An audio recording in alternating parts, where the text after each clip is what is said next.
कि जो भी अन्य पार्षद जीत कर गए हैं उनके पति ने उनको चलाया है। मैं खुद पढ़ी लिखी हूँ, मैं खुद जानती हूँ कि किस कार्य को कैसे करना है। तो जो इन्होंने एमसीडी में जो वेतन रोक रखा है, हमारे एमसीडी में अभी तक जो कर्मचारी 10-10, 12-12 साल से कच्चे पड़े हैं, उनकी मतलब तनख्वाह भी नहीं दी जाती है। उनको पक्का कराने का कार्य भी मैं खुद स्वयं करूंगी। मैं अपनी मुल्ला कॉलोनी के निवासियों को ये बता देना चाहती हूँ कि निगम पार्षद बनने के बाद आप जगह ढूंढ लीजिए, आपके घर, आपके पड़ोस में जहाँ भी आप चाहेंगे, निगम पार्षद फंड से बरात घर बनवाने का कार्य मैं स्वयं करूंगी। कि मेरे पति खुद एमसीडी में अधिकारी हैं, उनके पास इस समय 10 वार्ड हैं, और अगर मुझे सदन में आपने भेजा तो वहां तो मैं अधिकारियों से बात करूंगी ही, साथ ही निगम से मिलने वाली जो भी सहायता राशि है और मेरे पति के द्वारा अधिकारियों से किस तरह से कार्य लिया जाएगा वो भी आपको पूर्ण रूप से दिया जाएगा। मैंने ये भी वादा किया है आपसे कि जितनी भी हमारे गरीब परिवार की कन्याएं हैं, उनकी विवाह शादी आदि के लिए जो गरीब परिवार अपनी बेटी की शादी के लिए खर्चा नहीं उठा सकता, तो निगम पार्षद बनने के बाद उनकी शादी के खर्चे के लिए निगम पार्षद फंड से पैसा दिया जाएगा। उसके माँ बाप को किसी तरह की परेशानी का सामना नहीं करना होगा। तो मैं आपको ये बता देना चाहती हूँ कि ये वोट की ताकत क्या है। ये वोट का अधिकार आपको ऐसे ही नहीं मिला। इस वोट के अधिकार को देने के लिए हमारे परम पूज्य बाबा साहब ने अपने 4-4 बच्चों की कुर्बानी दे दी थी, और हम इस वोट को छोटे छोटे लालच में मात्र 100 रुपए, 500 रुपए, एक साड़ी और एक पौवे के लालच में बेच देते हैं। आप यकीन करिए कि आप अगर इस वोट की ताकत को पहचानते तो यहाँ पर आपका विधायक भी होता, आपके निगम पार्षद भी हर 5 साल बाद जीत कर आते, लेकिन नहीं, ऐसा नहीं हुआ। आपने यहाँ सर कई बार हमारे प्रभारी जी भी और बड़े भाई हमारे चमन कुमार एडवोकेट जी ने भी विधायक का चुनाव लड़ा, लेकिन नहीं, आपने अपनी वोट को एक छोटे से लालच में बेच दिया। और निगम पार्षद तो आपने यहाँ से जिताए, लेकिन उन निगम पार्षदों ने आपके समाज का, आपके क्षेत्र का कोई विकास नहीं किया और उल्टा दूसरी पार्टियों में जाकर उनके हाथ की कठपुतली बनकर रह गए। लेकिन मैं आपको ये बता देना चाहती हूँ कि अगर आप सभी ने ये तय कर लिया कि आने वाली 4 तारीख को आप सब मुझे भारी बहुमत से जिताकर अगर सदन में भेजने का कार्य करेंगे, तो आपकी हर समस्या का निवारण तो होगा ही, साथ ही आपको मैं पूर्ण विश्वास देना चाहती हूँ कि आपकी समस्याओं का निराकरण आपके कहने से पहले ही हो जाएगा। क्योंकि मैं इस समाज में, मैं इस क्षेत्र में पली बड़ी हूँ,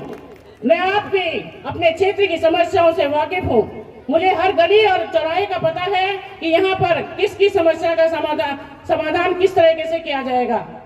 आप मुझे सदन में भेजने का मौका तो दीजिए। मुझे दूसरे पार्षदों की तरह उनके पति उनको चला रहे थे कि अब तुम्हें ऐसे करना है, वैसे करना है, लेकिन धन्य है मेरे माता पिता जिन्होंने मुझे पढ़ा लिखा कर इतना योग्य बनाया कि मैं आपकी सदन में आवाज बुलंद कर सकती हूँ। आपको किसी भी तरह की समस्या के लिए मेरे पास आकर ये नहीं कहना पड़ेगा कि मैम हमारी बात को आप सदन में भेजिए। मैं खुद जानती हूँ कि किसी समस्या का निवारण के लिए किस अधिकारी से कैसे बात करनी है।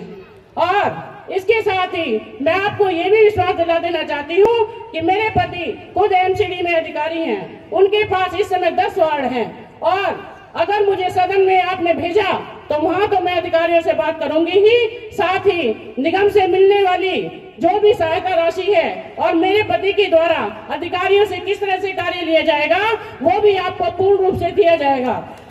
तो आप सब ये विश्वास करिए कि जब 2 पहिए किसी गाड़ी में लग जाते हैं तो 2 इंजन की सरकार जो है बहुत तेजी से चलती है। तो इसलिए आप सबको मैं विश्वास दिलाती हूँ कि आप अपनी वोट की ताकत को पहचाने और हाथी के सामने वाला बटन दबाकर पूर्ण रूप से भारी बहुमत से मुझे सदन में भेजने का कार्य करेंगे। साथ ही आप सबको ये भी कहना चाहती हूँ कि आप ये वोट जो है एक कागज का टुकड़ा नहीं है कि जिस मर्जी को दिया चलते बने। ये वोट एक दो धारी तलवार है। अगर आपने इसका सही उपयोग किया, सही प्रत्याशी को आपने चुनकर हाथी के सामने वाला बटन दबाया, तो ये आपके समाज का, आपके क्षेत्र का, आपके बच्चों के भविष्य को सुधार सकता है। और अगर आपने इसका गलत इस्तेमाल किया तो ये आपके बच्चों का, आपके परिवार का, आपके समाज का गला भी काट सकती है। इसलिए आपको हाथी के सामने वाला बटन दबाकर भारी बहुमत से सदन में भेजने का कार्य करना होगा, तभी आप सबकी समस्याओं का निवारण हो सकता है। क्षेत्र में जितनी भी समस्याएं हैं, चाहे वो नाली की हो, गली कूचे में पड़े हुए कूड़े की हो, मच्छरों की हो, तो उन सब से समाधान दिलाने के लिए आपको सदन में भेजने के साथ साथ जो भी मेरा एजेंडा है आप सभी के पास पहुंच चुका है। उसमें मैंने ये भी वादा किया है आपसे कि जितनी भी हमारे गरीब परिवार की कन्याएं हैं, उनकी विवाह शादी आदि के लिए, जो गरीब परिवार अपनी बेटी की शादी के लिए खर्चा नहीं उठा सकता, तो निगम पार्षद बनने के बाद उनकी शादी के खर्चे के लिए निगम पार्षद फंड से पैसा दिया जाएगा। उसके माँ बाप को किसी तरह की परेशानी का सामना नहीं करना होगा। साथ ही दूसरा एजेंडा ये भी है कि हम जो भी बच्चा गरीब परिवार का 12वीं क्लास में अगर 90% मार्क्स लेके आता है और उच्च शिक्षा के लिए, यानी कि डॉक्टरी की पढ़ाई के लिए या इंजीनियरिंग के लिए उसके पास अगर कोई पैसा नहीं है कि हम अपने बच्चे को उच्च शिक्षा नहीं दिला सकते, तो निगम पार्षद फंड से उस बच्चे की उच्च शिक्षा के लिए, चाहे वो 4 साल का कोर्स हो, चाहे वो 5 साल का कोर्स हो, उसकी जो है निःशुल्क पैसा उस बच्चे की पढ़ाई के लिए निगम पार्षद फंड से दिया जाएगा। साथ ही विधवा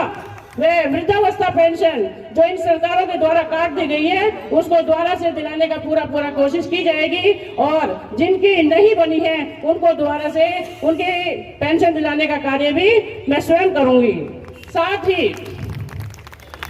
अपने क्षेत्र में गलियों में जो भी गंदगी से संबंधित समस्या है, चाहे वो नाली की कूड़े की समस्या हो, नाली से जो कूड़ा निकाल दिया जाता है उसको बाहर निकाल के उसको लेने के लिए अधिकारी नहीं आते हैं, तो मैं आप सबको ये विश्वास दिलाना चाहती हूँ कि हर क्षेत्र में, चाहे वो मुल्ला कॉलोनी हो, चाहे वो राजवीर कॉलोनी हो, चाहे वो कौंडली हो, चाहे वो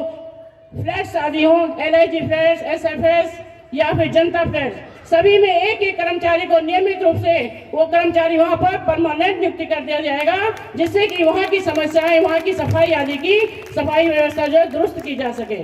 इसके साथ ही गरीब कन्याओं के लिए हम निगम पार्षद बनने के बाद कंप्यूटर शिक्षा और एजुकेशन के साथ साथ सिलाई की शिक्षा के लिए भी मुफ्त प्रशिक्षण केंद्र खोलने की पूरी कोशिश करेंगे। इसके साथ ही हमारे जो बुजुर्ग सेवानिवृत्त मेरे माता पिता हैं, जो अपना टाइम पास करने के लिए उनके यहाँ पर कोई भी मनोरंजन केंद्र नहीं है, तो वहाँ पर मनोरंजन केंद्र खुलाने का भी पूरा प्रयास किया जाएगा।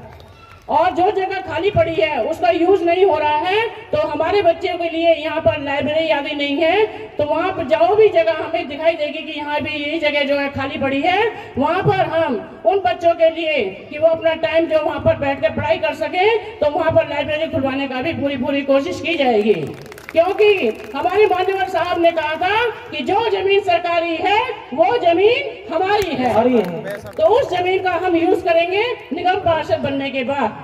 इसके साथ ही आप सबको ये पूर्ण विश्वास दिला देना चाहते हूँ कि आप सब अगर बाबा साहब के सच्चे अनुयायी हैं, बाबा साहब को सच्ची श्रद्धांजलि देना चाहते हैं कि हम बाबा साहब को मानते हैं, तो आने वाली 4 तारीख को हाथी के सामने वाला बटन दबाकर भारी बहुमत से सदन में भेजने का कार्य करेंगे,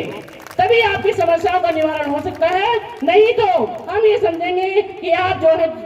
एक साड़ी में और एक पौवे में बिखर रह गए। अगर आपने बच्चों का भविष्य चाहते हैं कि मेरे बच्चों का भविष्य बढ़े, मेरे परिवार की दशा सुधरे, क्योंकि इन पार्टियों ने अभी तक आपको यूज किया है, आपके वोट का इस्तेमाल किया है। ये पार्टियां आपको बाबा साहब का फोटो लगाकर आप सोचते हैं कि ये तो बाबा साहब को मानने वाले हैं, और आप उनके फोटो को देखकर अपने वोट का गलत इस्तेमाल कर लेते हैं। इन पार्टियों ने अभी तक आपको फ्री का लालच दिया है कि हम आपको बिजली पानी फ्री देंगे। अरे हमें फ्री नहीं चाहिए, हमें फ्री नहीं चाहिए, हमें रोजगार चाहिए। इन्होंने रोजगार बंद कर रखा है। अगर आप अपने बच्चों का भविष्य सुधारना चाहते हैं तो आपको हाथी के सामने वाला बटन दबाकर भारी बहुमत से सदन में भेजने का कार्य करना होगा। क्योंकि बहुजन समाज पार्टी कहने से ज्यादा करने में विश्वास करती है। और ये सब आपने देखा भी होगा कि बहन कुमारी मायावती जी ने जब उनका 4 बार मुख्यमंत्री बनी तो उन्होंने बैकलॉग भरने का कार्य किया, लेकिन इन सरकारों ने आपको नौकरी तो क्या, आपके बच्चों की शिक्षा पर भी पाबंदी लगा रखी है।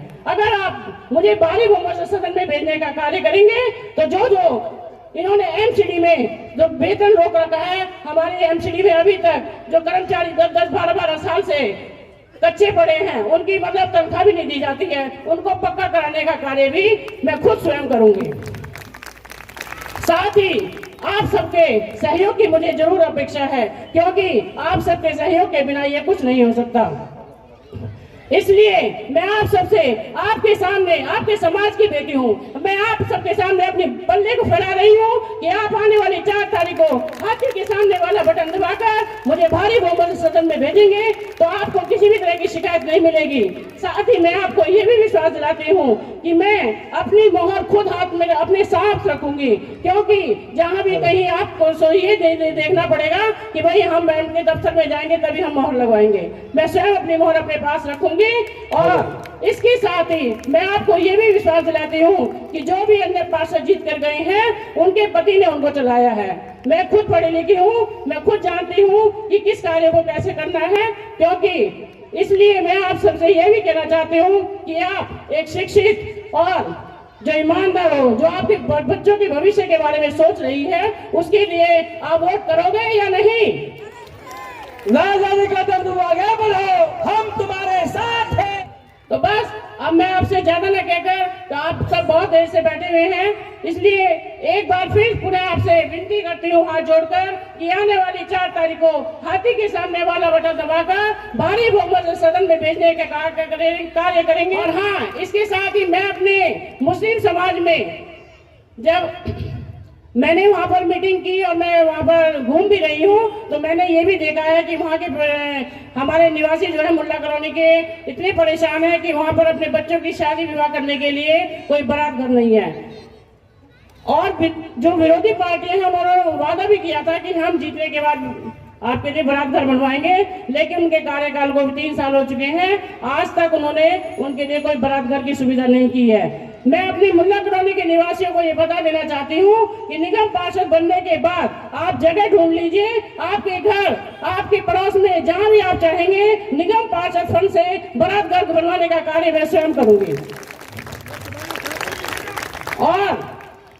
सरकारी डिस्पेंसरी भी बनी हुई है, लेकिन वहाँ पर स्वास्थ्य कर्मी नहीं आते, तो अगर वो बंद पड़ी है तो उसको खुलवाने का कार्य भी किया जाएगा। साथ ही वहाँ पर स्वास्थ्य कर्मी बिठाने के लिए भी अधिकारियों से लड़ूंगी मैं आपके लिए, क्या हमारे बच्चों के लिए स्वास्थ्य लाभ मिलना चाहिए और इसको खोला जाए। तो इसी आशा और उम्मीद के साथ मैं आप सबसे फिर एक बार कहती हूँ कि आप आने वाली 4 तारीख को हाथी के सामने वाला बटन दबाकर भारी बहुमत से जिताकर मुझे सदन में भेजने का कार्य करेंगे। और मुझे आप सबसे यही उम्मीद है कि आप इस कार्य को करेंगे। इसी आशा और उम्मीद के साथ आप सभी को मेरा सादर जय भीम, नमो बुद्धाय, खुदा हाफिज।